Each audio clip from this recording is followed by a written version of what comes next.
విజ్ఞానం ఆకాశపు టంచులనే తాకుతున్నా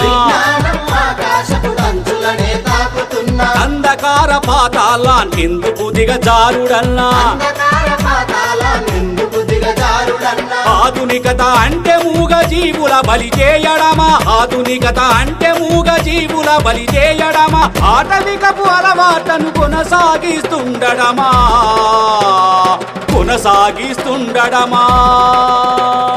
మహాకరుణ యాత్ర ఇది మహాకరుణ యాత్ర జీవులపై చైతన్యం కలిగించే యాత్ర